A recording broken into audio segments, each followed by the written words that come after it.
People, Deluded, I'm back again. Thank you very much for tuning in. Good afternoon, and I'd like to all hope within the confines of your own home with what you can. I hope you're all enjoying your weekend and what is a relatively nice day over here in England. There isn't much to do, but I mean, might grab the Hennessy and some ice and sit in my back garden, people. It's a nice day and there is nothing else to do. But until we get to that point, got some things to speak about, people, to be fair. First and foremost, let's start with the transfers. And I'm going to start with a transfer that I actually saw literally as I sat in the seat about to record this. So it actually isn't on my notes. But you lot have seen that we've been previously linked with Bilbao's Unai Núñez, centre half. I think he's in his early to mid-20s. He's been at Bilbao for a while. He's had a couple of injuries, but he is a decent defender.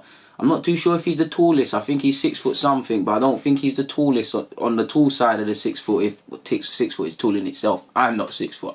But you get the point. And obviously, there's obvious reasons for him to be linked with us. We need the centre half. Obviously, you've heard allegedly Arteta is wanting to utilise La Liga.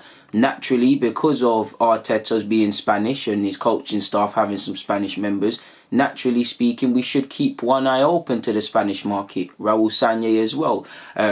So we're always going to be linked with Spanish players. I don't know the degree of these things, but I remember when we was linked with him previously, he reaffirmed his commitment to staying at Bilbao and actually to win titles for Bilbao. You all know Bilbao is one of them sort of teams where, you know, I think I can't remember, I don't know how to explain it, but long story short, it's more or less just Bilbao sort of region players, so there's more of an affinity to that. He's been linked with West Ham probably the most. He's 23, so he's got his best years ahead of him.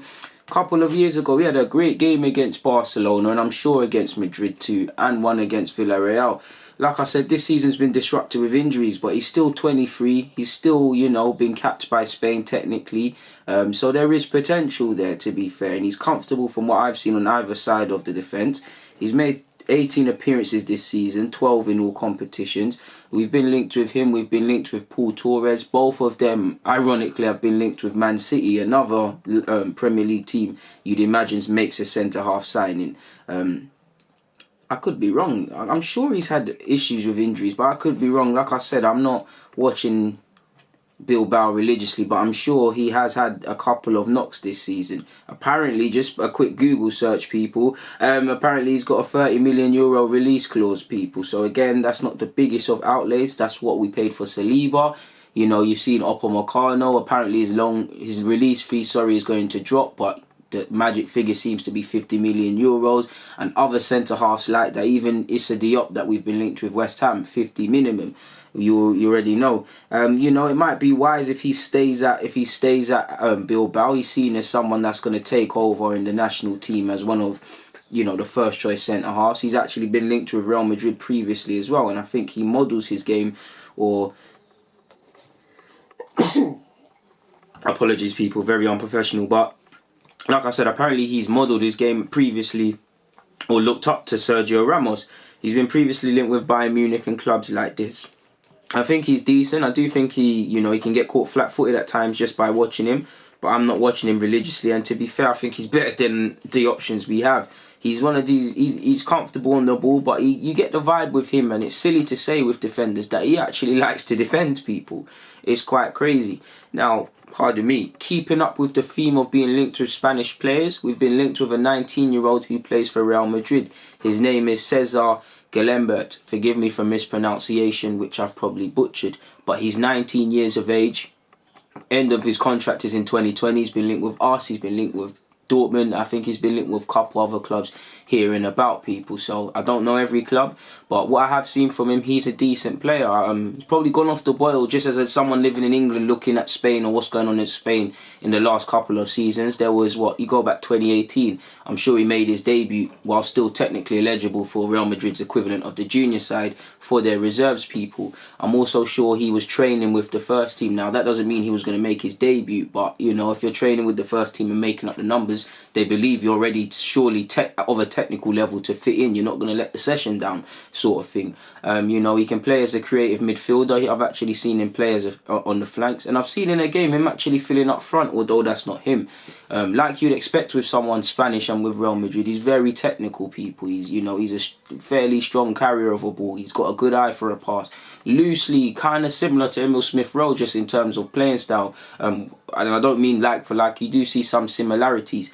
He's 19, there's some potential there. I'm not watching a man religiously to know how far he can go and things. It's down to him to work. But considering he's 19, his contract's up, you get him for a decent fee, you create him into a player. You either have a player for the first team that can be sold on, or you cut your losses, people. You've got nothing to lose. You go back a couple of seasons, he's played at the Under-17s World Cup, and he's actually English scouts, and I'm sure he played a game against England at that level as well. It could have been in the Euros, I could be wrong, but I'm sure he scored 2 against England at some point at that level. So English clubs, English scouts have to know who he is to some degree, people.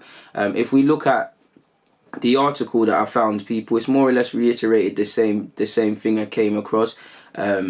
Apparently Real Madrid do want to give him an offer. They still class him as a possible gem for the future. Again, I'm not watching Real Madrid religiously. I'm not watching them week in, week out to know if he's the top don and whatever. But from an Arsenal fan, I see him, you know, he comes in, we develop him, we make him a player for the first team if he is good enough eventually. If not, then, you know, you got him for free. Can you sell him for 5, 10, 20 million? Because it's all about that as well, people. We need players that progress to the first team.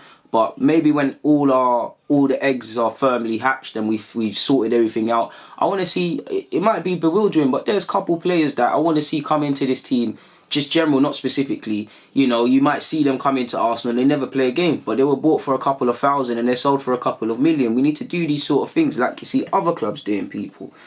So yeah, man, we've been linked with them. It is what it is in that regards, people. Moving away from that and just some general notes. Apparently, you lot already know the club prior to, obviously, how do I make sense? Obviously, before Corona came and disrupted everything, there was obviously plans for both Santi Cazorla and Arsene Wenger to get a sort of send-off sort of thing at the end of the year, which could have been either in cooperation with the Emirates Cup or a standalone event, people.